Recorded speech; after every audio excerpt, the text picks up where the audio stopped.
Қайырлы күн ханымдар, бізде қазір тай қуырдақ гүл мантысымен деп айтамыз. Гүл мантыға міне біріншіден нанды елеп қойдым, сәл қаттылау қылып. Нанымыз еленгенде кәдімгі тұзды суға ұнды салып, осылай кәдімгі 5 бармаққа нан елестір, тура солай елеп, иін қандырып қойып қоясыздар. Ал екінші мәселе осы гүл мантының ішіндегі начинкаларын айта кетейін. Мына жерде бізде піскен картошка, көріңіз, піскен картошканы примерно осындай қылып, міне кубиктап майдалап турайсыздар.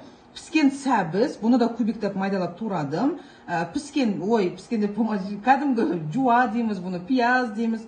Разница жоқ. Бұны майдалап тураймыз. Кәдімгі көк пиязымыз, қара бұрышымыз және мына жерде тұзымыз, сұйық майымыз бар. Бұл кәдімгі біздің гүл мантының ішіндегі начинкасы және тестасы. Ал енді біз тай қуырдақтың мәселесіне келейік. Тай қуырдақта бізде, конечно, бұл жылқының еті, мякот еттен болғаны дұрыс қыздар.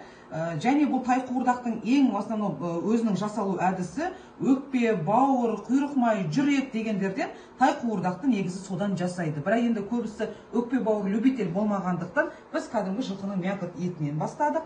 Өзімізді кәдімгі қойдың құйрық майы, бұл құйрық майды да осындай майда кубикта турап аламыз мінекей. Бұл турау біз уақыттың тығыздығына қарай бәрін турап дайындап қойдық. Тураудың да бір оқуы жоқ. Бұны бәрін ханымдар біледі. Содан кейін барып, мына жерде 4 пиязымыз. Пияз неғұрлым көп болған сайын біздің қуырдағымыз сочный болады. Лавровый листіміз бар, чуть чесногымыз бар, және горошек, қара бұрыш бар. Одан кейін мына картошканы да тура осылай кубиктап турап алдық. Мына бетіне салатын для оформления пияздары. Ал енді не істейміз? Біз бастаймыз қазір мына ысып тұрған майымыз мына жерде. Мінекей майымыз ысып тұр. Негізі кішкене сұйық майды құйып отырмыз. Бұл май ысыған уақытта құйрық майды салған дұрыс негізі. Егер майды салып атқанда шашырайды деген жағдай болатын болса, қыздар, майды салып атқанда шашырайды деген жағдай болатын болса, осылай крышкамызға аламыз да, мінекей, майымызды полный осылай салып аламыз. Содан кейін майымыз сәл қызарғанша қуырып аламыз. Неғұрлым қойдың құйрық майы болса, біздің қуырдағымыз соғұрлым тәтті болады. Жылқының майын да қуырып жасап алсақ болады. Мінекей, қараңыздар қыздар, ең оңай тәсіл. Аламыз да бетіне осылай жауып қоямыз. Мінекей, майымыз бізде қызып тұрған майдың үстіне салдық. Енді біздің құйрық майымыз қуырылғанша осылай қоямыз. Етті де қыздар осындай тәсілмен, например, етті жуық болғанын бізде ыстық майдың үстіне салатын болсақ, ол шашырап жылдайды. Сол себептен крышкаға етті салып, сразу төңкеріп крышкасымен жапсақ, біздің ет жеріміз лайланбайды. Енді біздің пока етіміздің бәрі қуырылғанша, біз не істейміз? Біз овощной мантымызды дайындай береміз. Неке қыздар, біздің құйрық майымыз көрдіңіздер, қандай әдемі болып қуырылды. Бұл жерде майы көп болса да еш қорқыныш жоқ, майы көп болса бізде сочный болады. Қараңыздар.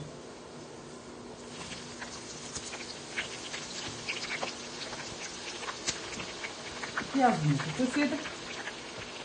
Оның бетінен етіміздің арасының бәрін ашып етімізді төсеп аламыз. Арасынан кішкене тұзымызды сеуіп отырамыз. Және лавровый листтен примерно сындырып саламыз.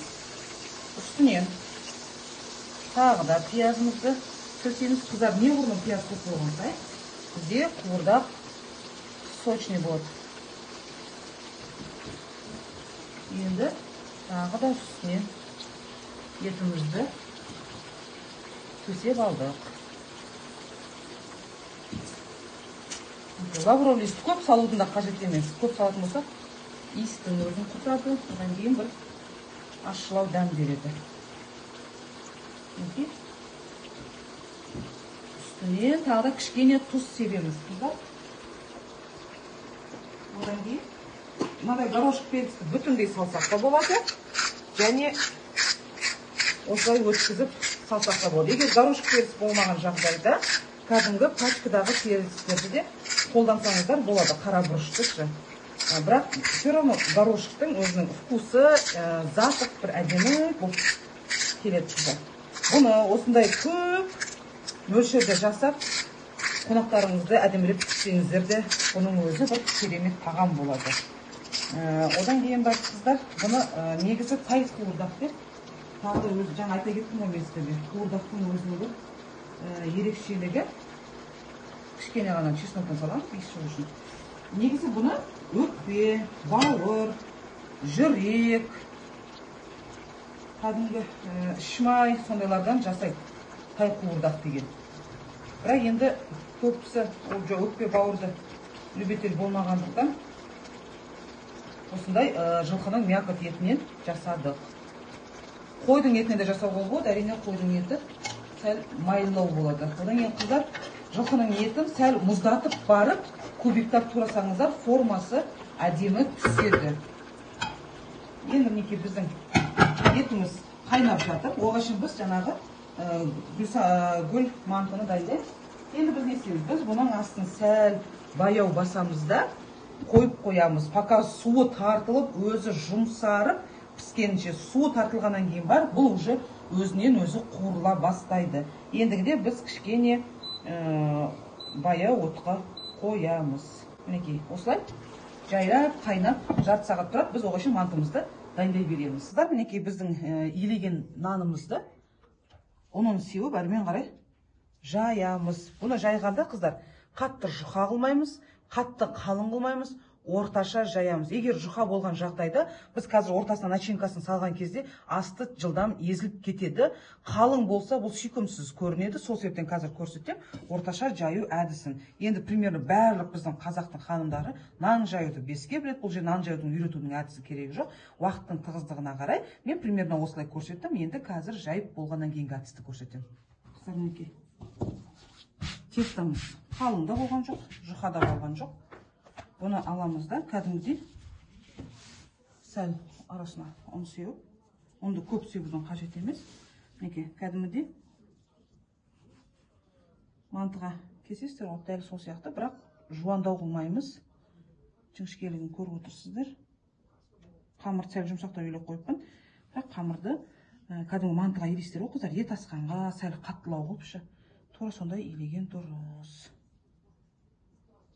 Бәрін бірдей қылып, мінекей.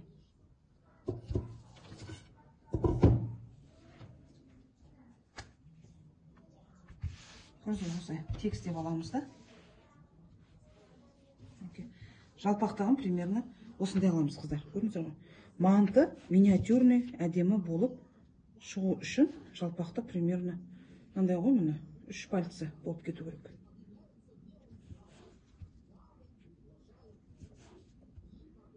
Енді 3 пальцы екенде біреулердің саусақтарыңыз арық, біреулеріңіздің саусақтарыңыз толық дейтіндей. 3 пальцы екен деп, қалай былай айтқанда шамаңызға қара деген сөз ғой. 3 пальцы екен деп бір кішкентай ғана шығып қалмасын. Мінекей. Қамыр қатты қалың болмау керек, қатты жұқа болмау керек, қыздар. Мінекей. Қамырдың жұқалығын примерно қараңыздар. Қандай. Осылай барлығын аламыз да, өзімізге самый удобный барлық гүл манты әдемі болып шығу үшін, біркелкі тегіс әдемі болып шығу үшін, қыздар, мінекей көрдіңіздер ме? Ең бірінші бастапқы жұмыс тиянақтылық. Сәл созып жібереміз.